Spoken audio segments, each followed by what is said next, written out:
오늘 본문인 시편 17편도 역시 다윗의 시인데 여기 표제어에는 다윗의 기도라고 되어 있습니다. 시이기는 하지만 이 시는 전체적으로 하나님을 향한 간절한 기도이기 때문에 그래서 다윗의 기도라고 표제어를 아예 그렇게 정했습니다. 다윗이 하나님을 향하여 이제 하는 그 기도 내용을 보면서 우리는 우리의 믿음의 선배되는 이 다윗을 통해서 우리가 어떻게 믿음 생활을 해야 할지 이 말씀을 통해서 또 교훈을 얻을 수가 있습니다. 다윗이 한 이 기도는 앞부분에는 이제 그가 자신의 무고함에 대하여 하나님께서 공평하게 판단해 달라고 하는 그런 호소를 드리고 있습니다.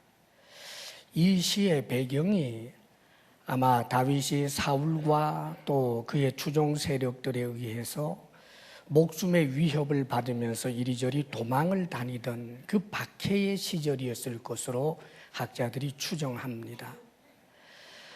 자, 지금 다윗이 쫓기는 마당에 원래 다윗은 백성들에게 신망이 두터웠고 인기가 있었던 사람 아닙니까? 그런데 이 사울 왕이 다윗에 대한 시기심 때문에 다윗을 죽이려고 한 것입니다. 그런데 사울 왕이 다윗을 죽이려고 할 때에는 거기에 어떤 명분이 있어야 되지 않았겠습니까? 그렇기 때문에 다윗에 대한 좋지 못한 그런 여러 가지 악한 소문들을 내고 그것을 명분으로 삼았던 것입니다. 이를테면 다윗은 반역자다. 하나님이 사울 왕 자신을 세웠는데 다윗은 스스로 왕이 되려고 지금 반역을 꾀하고 있는 자다. 또 이 다윗에게는 그를 추종해서 따라다니는 사람이 한 600명 가량 되었었는데 아주 도적 강도짓을 하는 포악한 무리다. 이런저런 이제 말하자면 좋지 못한 소문을 퍼뜨리고 그것을 명분으로 해서 지금 다윗을 죽이려고 하는 것입니다. 그리고 순진한 백성들 가운데는 실제로 이런 사울의 유언비어에 속아서 정말 다윗을 악한 사람으로 매도하는 일들도 종종 있었습니다. 지금 다윗은 하나님 앞에 이 문제를 가지고 지금 호소하고 있는 것입니다. 참으로 공평한 재판장이신 하나님께서 저를 살펴보시고 저를 판단하여 주십시오. 저는 정말 나를 미워하는 저 악한 세력들이 하는 말과 같이 그런 허물과 그런 죄를 범한 적이 없습니다. 하나님, 나를 살펴주십시오 하면서 하나님 앞에 말하자면 울부짖어 기도하고 있는 그 내용이 앞부분입니다. 그러면서 계속해서 다윗은 하나님에 대한 믿음을 가지지요. 자신의 기도에 응답해 주시는 하나님, 그리고 7절은 주님께 피하는 자들을 그 일어나 치는 자들에게서 오른손으로 구원해 주시는 하나님, 구원의 하나님, 그리고 기이한 사랑을 나타내 보여주시는 그 하나님으로 믿으면서 계속해서 그가 하나님 앞에 탄원하며 기도하는 것은 자신을 이렇게 압제하고 자신의 목숨을 노리는 이런 원수들에서부터 내가 벗어나게 하소서, 나를 지켜주옵소서라고 하는 그런 기도를 드리고 있는 것입니다. 저 악한 세력은 강하고 또 힘이 있고 나는 약하고 대적할 만한 아무런 능력도 그런 군사력도 갖추지 못했는데 하나님 나를 도와주시사 나로 하여금 저들의 손에 빠져서 죽음을 당하게 되는 일이 없게 하여 달라고 하나님 앞에 간절히 기도하고 있는 것입니다. 다윗의 이런 기도 내용 가운데 특별히 오늘 말씀 중에서 우리가 더욱더 주목해야 할 말씀이 있습니다.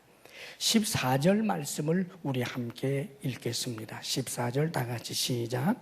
여호와여, 이 세상에 살아있는 동안 그들의 분깃을 받은 사람들에게서 주의 손으로 나를 구하소서. 그들은 주의 제물로 배를 채우고 자녀로 만족하고 그들의 남은 산업을 그들의 어린 아이들에게 물려주는 자니이다.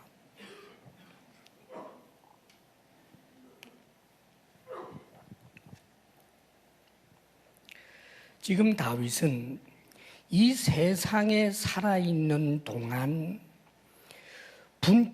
그들의 분깃을 받은 사람들에게서 나를 구원하여 달라고 그렇게 하나님 앞에 기도합니다. 이 세상에 살아있는 동안 엄청난 분깃을 받은 사람을 지금 다윗은 인정하고 있는 거지요. 알고 있습니다. 엄청난 권력을 행하는 그 분깃을 사실 그 역시도 그 악한 왕이라 할지라도 하나님께로부터 분깃을 받은 자라고 하는 사실 다윗도 알고 있었던 것입니다. 그리고 엄청난 재물을 가지고 있고 그것을 누리고 있는 이 세상에 살아있는 동안 정말 부귀영화를 누리는 그런 분깃을 받은 사람들에게서 나를 구원하여 달라고 기도합니다. 이것은 단순히 자신의 목숨을 지켜달라고 하는 것을 넘어서서 더 깊은 의미가 있는 것입니다. 다윗 자신이 이 세상에 살아있는 동안 자기보다 더 큰 분깃을 가지고 있는 사람들을 부러워하거나 시샘하거나 하게 되면서 자기 자신도 이런 분깃을 더 받기를 열망하는 그런 사람이 될까봐 스스로를 단속하며 하나님 나를 구원하여 달라고 기도하고 있는 것입니다. 이런 분깃을 받은 사람들에게 그들이 어떤 사람인지 계속해서 다윗은 이렇게 설명하고 있습니다. 그들은 주의 제물로 배를 채우고 그들은 엄청난 재물을 누리고 있는데 자신의 배를 채웁니다. 항상 배부릅니다. 항상 이 땅의 보화에 대해서 조금도 부족함이 없는 사람들입니다. 그런데 다윗은 그들이 배를 채우는 것이 주의 재물이라고 말하고 있습니다. 이 세상에 부자들이 있습니다. 그 부도, 그들이 누리는 부도 하나님을 인정하지 않고 하나님을 대적하고 악한 짓을 하면서 누리게 되는 재물이라 할지라도 그 재물은 주의 재물이라는 거예요. 이 세상에 그 어떤 부귀를 누린다 할지라도 그것은 원래적으로 하나님의 것이다라고 하는 그런 다윗의 고백입니다.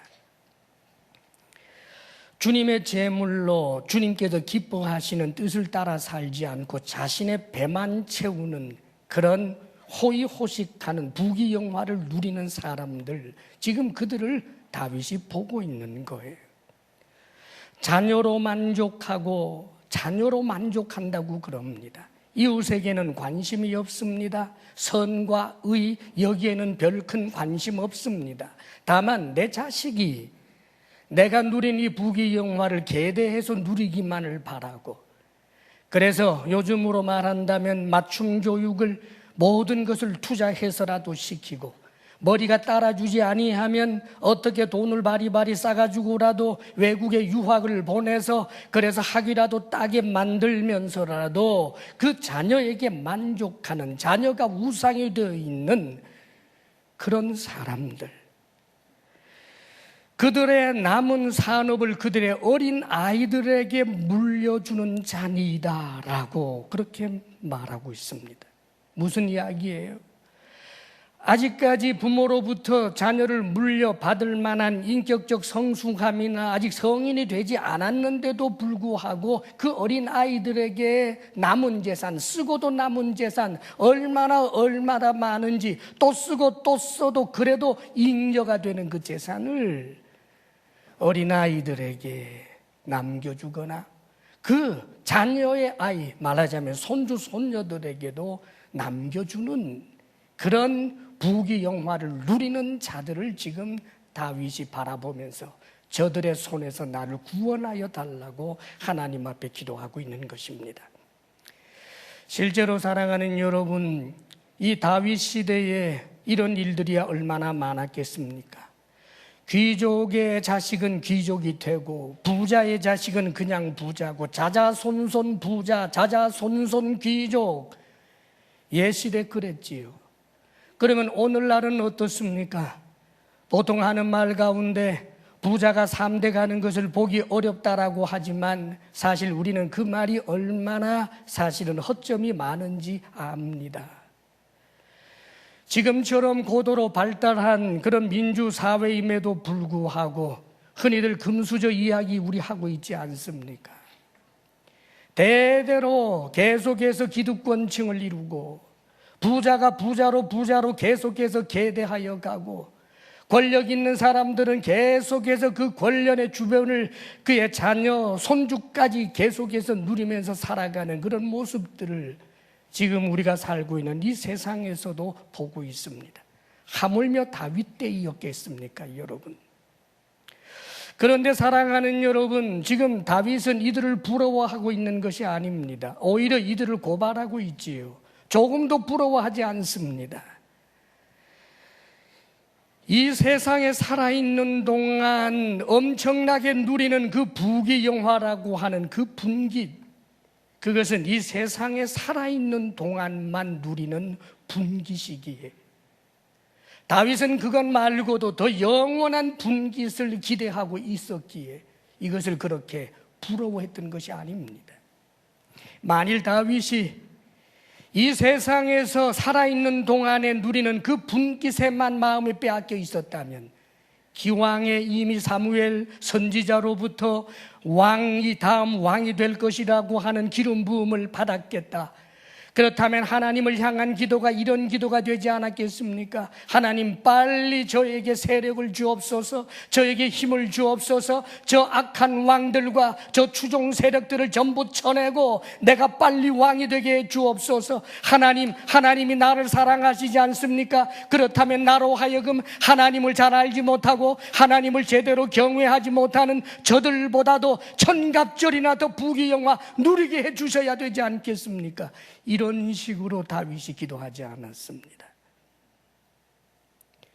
다윗은 이렇게 기대하며 하나님 앞에 자신의 결심과 기대를 아뢰고 있습니다.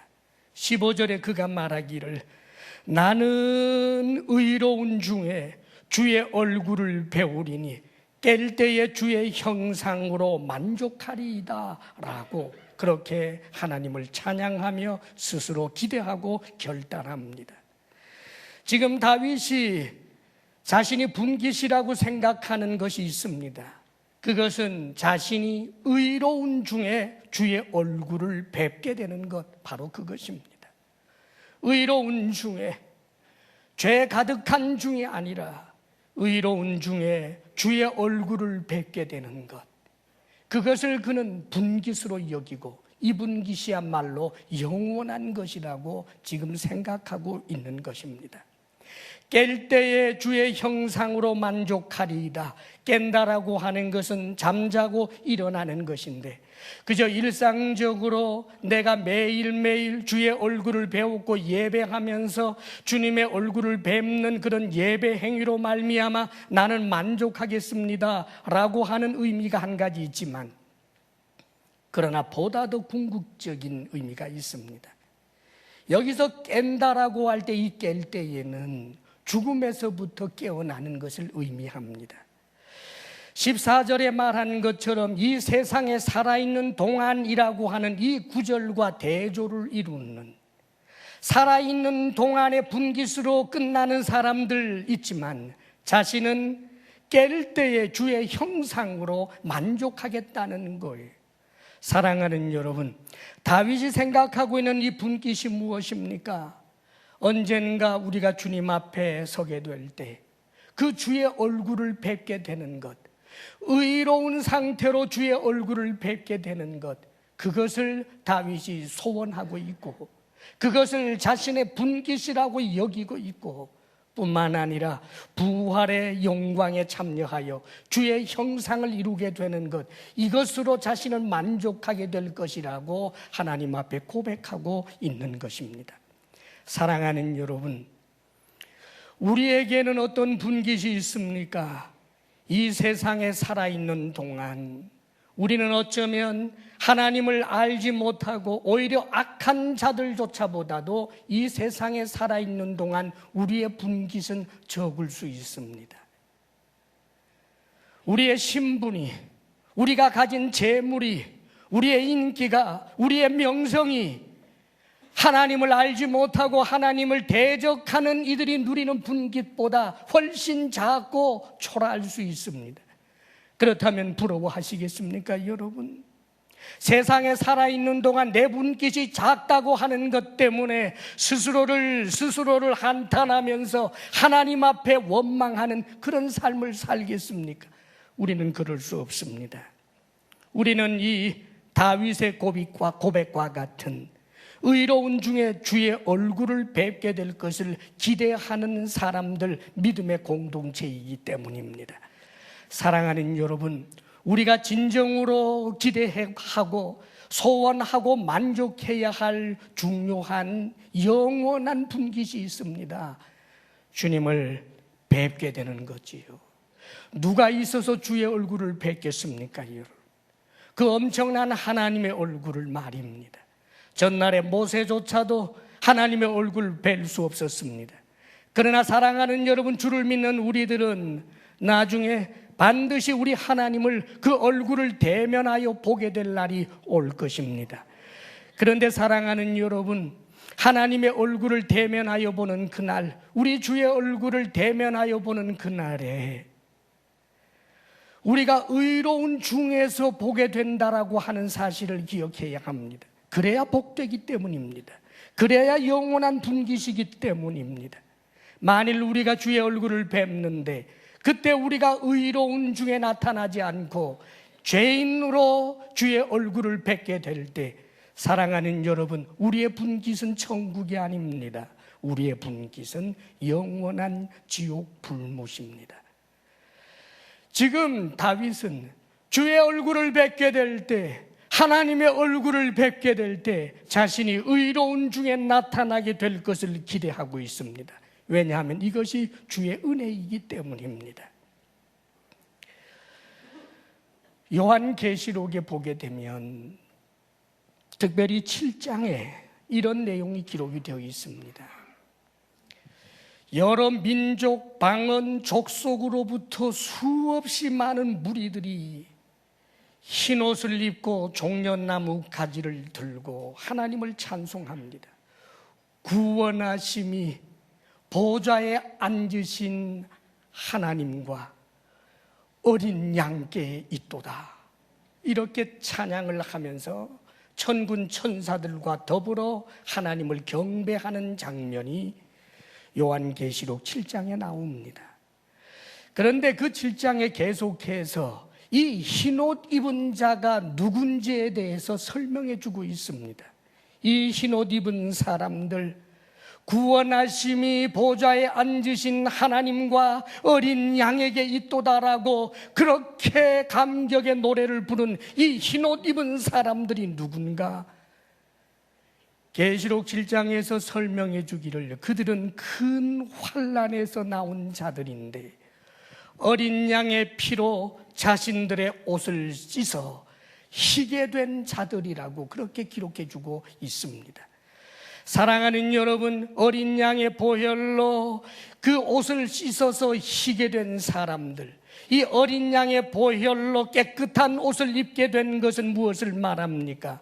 예수 그리스도의 구속의 은혜로 말미암아 의롭다 인정을 받게 된 것을 의미합니다. 사랑하는 여러분, 사람이 아무리 노력하고 내가 나 자신을 아무리 스스로 치고 경계한다 할지라도 하나님 앞에 서게 될 때 얼룩이 없는 자가 어디 있겠습니까? 하나님 앞에 서게 될 때 허물이 없는 자가 어디 있겠습니까? 이 세상에 육신으로 존재한 어떤 사람들이 단 한 번도 한순간도 욕심의 노예가 되지 않았던 적이 없다라고 말할 수 있는 자가 누가 있겠습니까?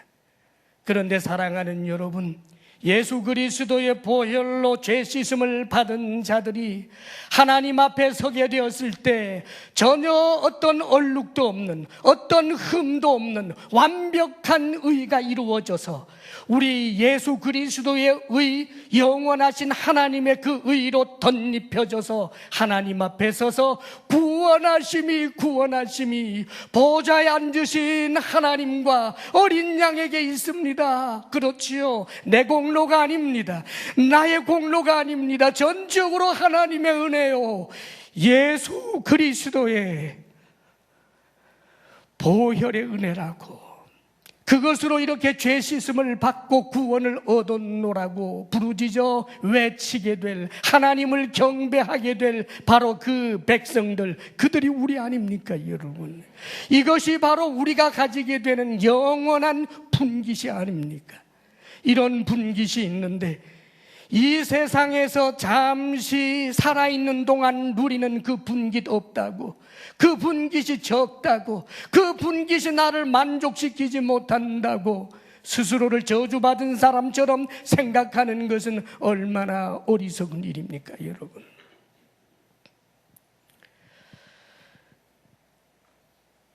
뿐만 아니라 지금 다윗은 깰 때의 주의 형상으로 만족하리이다. 그가 기대하고 있는 그 분깃, 또 한 가지의 깊은 의미는 부활입니다.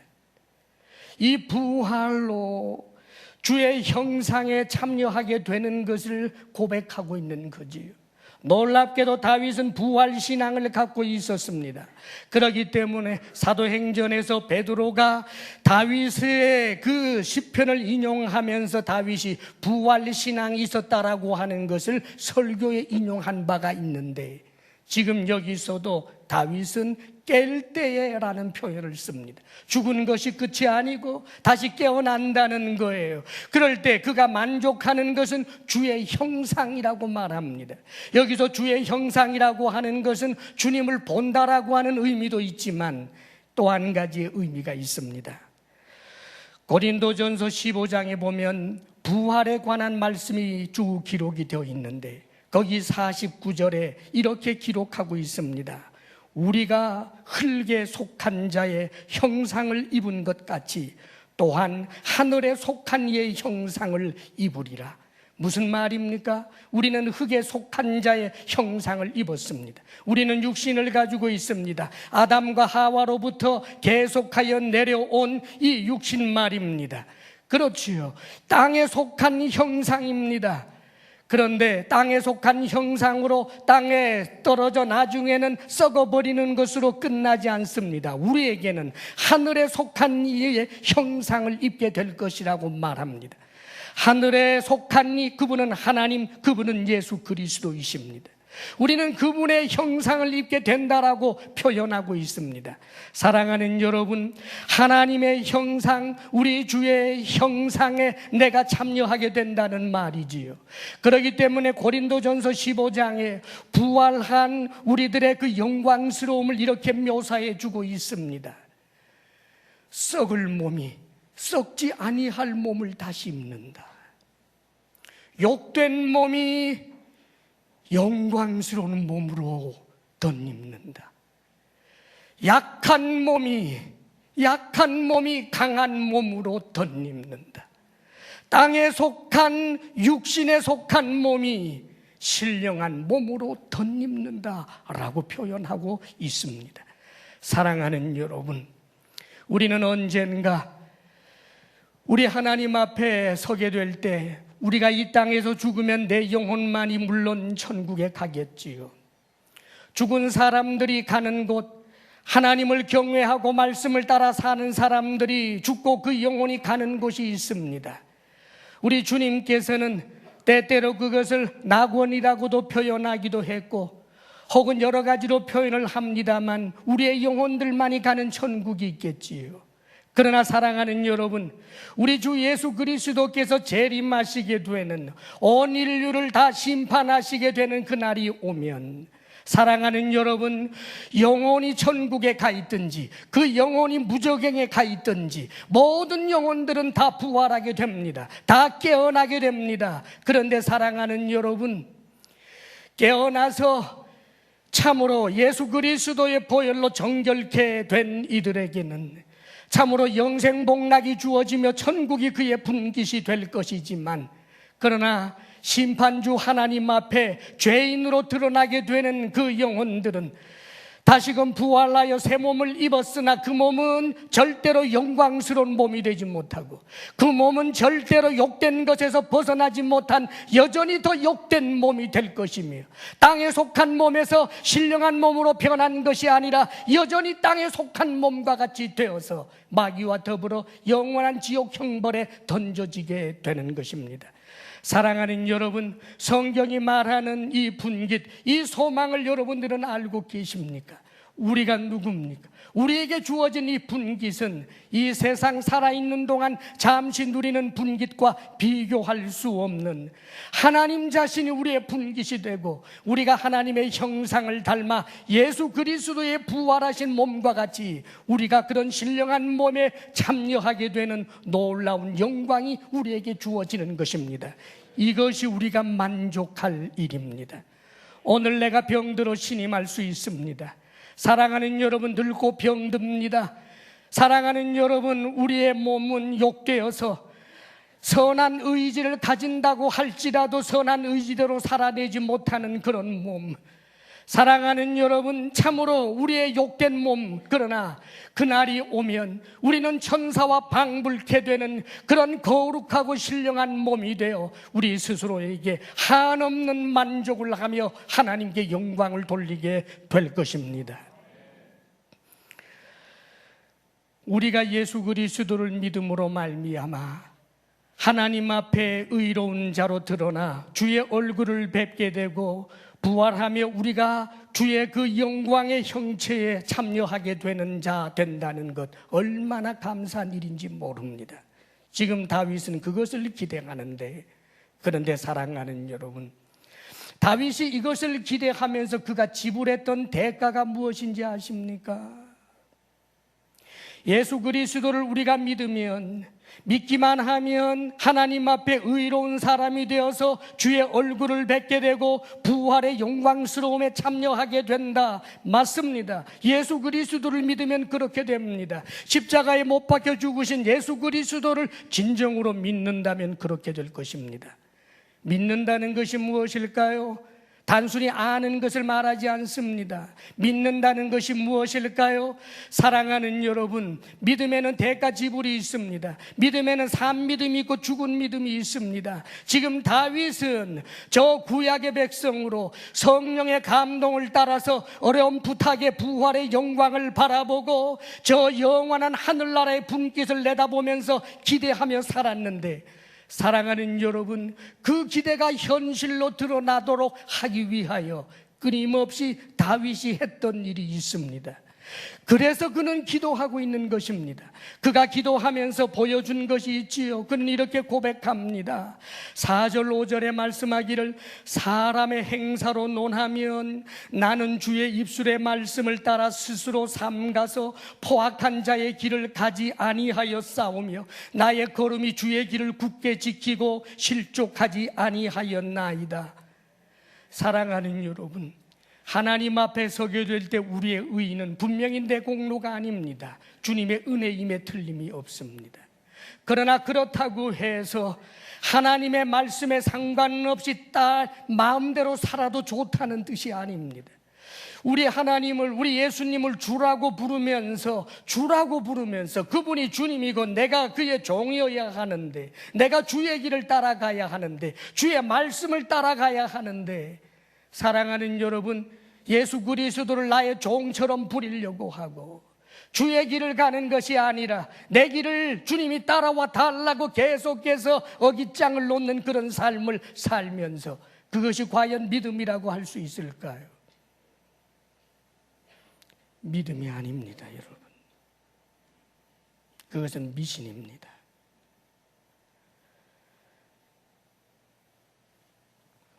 길을 가다가 부적을 파는 사람을 만났다고 합시다.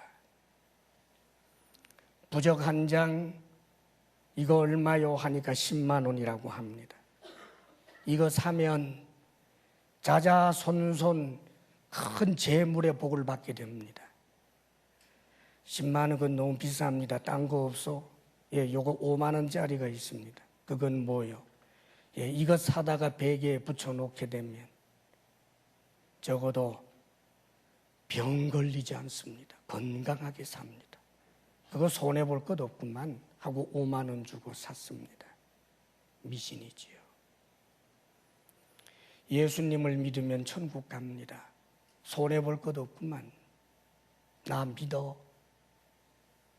나 이제 천국 가. 그런데 그렇게 믿는다고 하면서 내 죄를 위하여 죽으신 주님에 대한 감사도 감격도 죄 때문에 죽으신 주님을 생각한다면 죄에 대하여 대항하고 싸워야 할 텐데 죄의 낙을 즐기면서 내가 죄를 지어도 아무리 많은 죄를 지어도 용서한다고 했으니까 이제 죄 짓는데 더 이상 양심의 가책 받을 필요도 없는 것으로 복음을 그렇게 이용하는 자가 있다면 사랑하는 여러분, 그는 예수님을 믿는 자입니까? 미신을 믿는 자입니까? 사랑하는 여러분, 우리는 예수 그리스도의 보혈의 은혜로 하나님 앞에 흠없이 티 없는 자로 정말 정결한 자로 의로운 자로 살게 된 것을 믿는다면 이 땅을 살면서 나의 주 되시는 그분 앞에서 나 스스로를 굴복하며 죄에 대하여 피 흘리기까지 싸우며 쓰러지고 넘어지면 여전히 나를 사랑하시고 용서하시는 주님인 줄 알고 주님 앞에 나아가 처절하게 자신의 마음을 찢으며 회개하면서 다시금 일어나 악의 세력에 물들지 아니하도록 최선을 다하여 달려가는 것, 그것이 바로 신앙생활인 것입니다. 사랑하는 여러분, 사도 바울이 부활의 신앙을 가지고 있습니다. 사도 바울이 분명히 예수 그리스도를 믿으면 구원을 얻는다라고 하는 신앙, 예수 그리스도를 믿으면 분명히 하나님께서 의롭다라고 하시는 신앙을 가지고 있었던 사람이 사도 바울입니다. 그런데 그는 이렇게 말하고 있습니다. 빌립보서 3장에 말하기를 내가 그리스도와 그 부활의 권능과 그 고난의 참여함을 알고자 하여 그의 죽으심을 본받아 어떻게 해서든지 죽은 자 가운데서 부활에 이르려 하노니 내가 이미 얻었다 함도 아니요 온전히 이루었다 함도 아니라 오직 내가 그리스도 예수께 잡힌 바 된 그것을 잡으려고 달려가노라라고 말합니다. 사랑하는 여러분, 신앙생활은 취미생활이 아닙니다. 사랑하는 여러분, 신앙생활은 나에게 집도 있고 나에게 자동차도 있고 나에게는 예수도 있다, 그런 것 아닙니다.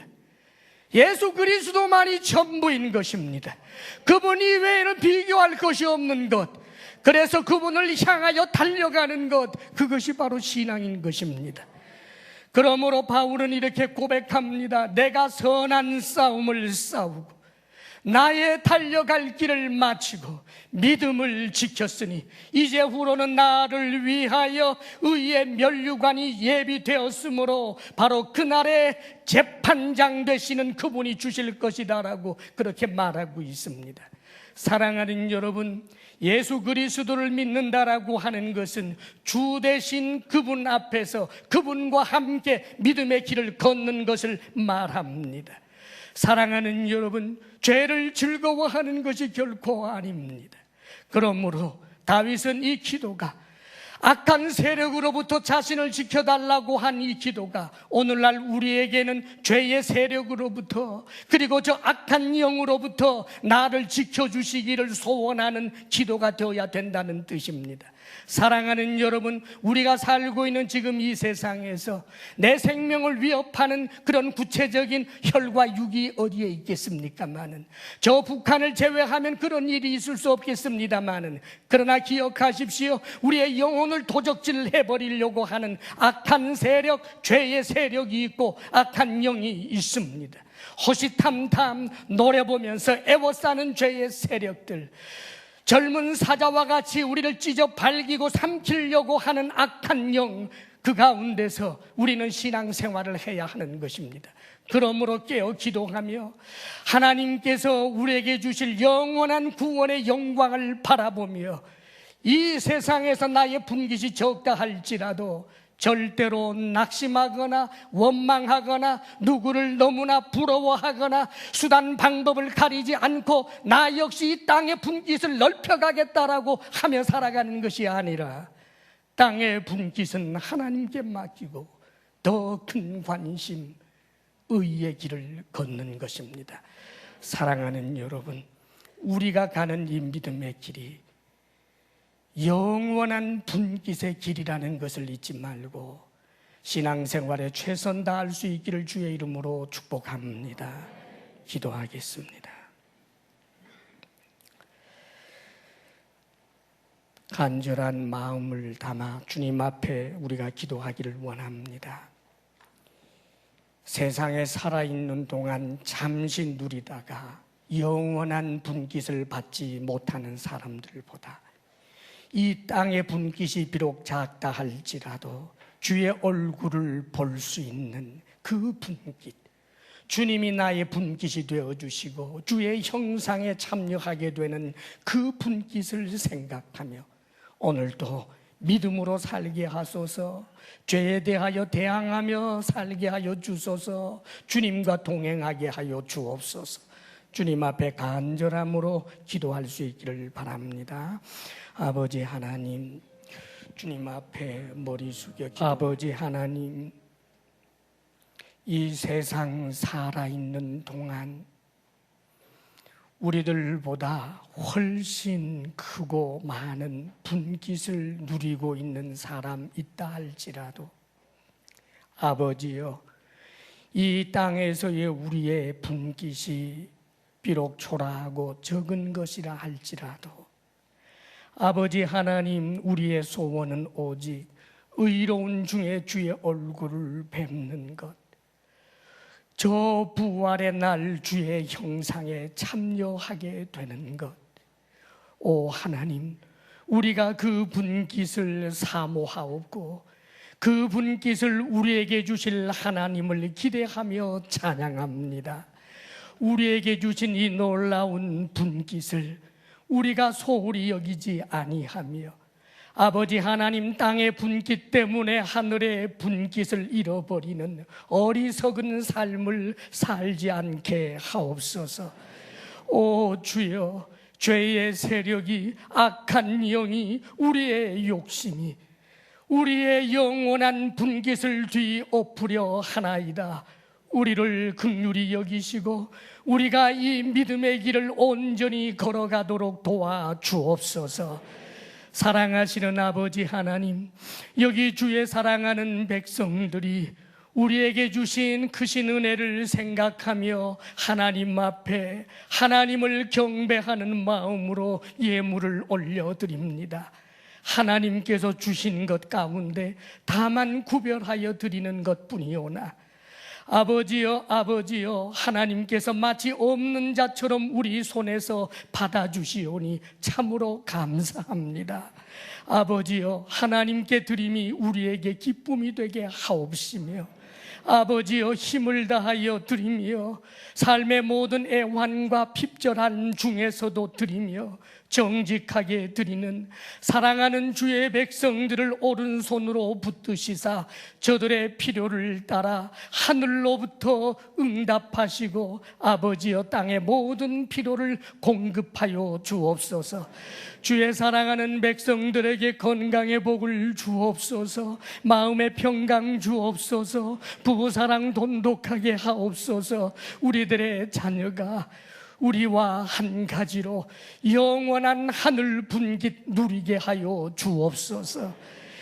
이제는 우리 주 예수 그리스도의 크신 은혜와 하나님 아버지의 한없는 사랑과 성령의 교통하심과 충만하심이 영원한 하늘의 분깃을 사모하며 기쁨으로 믿음의 길을 갈 것을 결단하는 사랑하는 모든 성도들 위해 이제로부터 영원토록 함께 하시기를 간절히 축원하옵나이다. 아멘.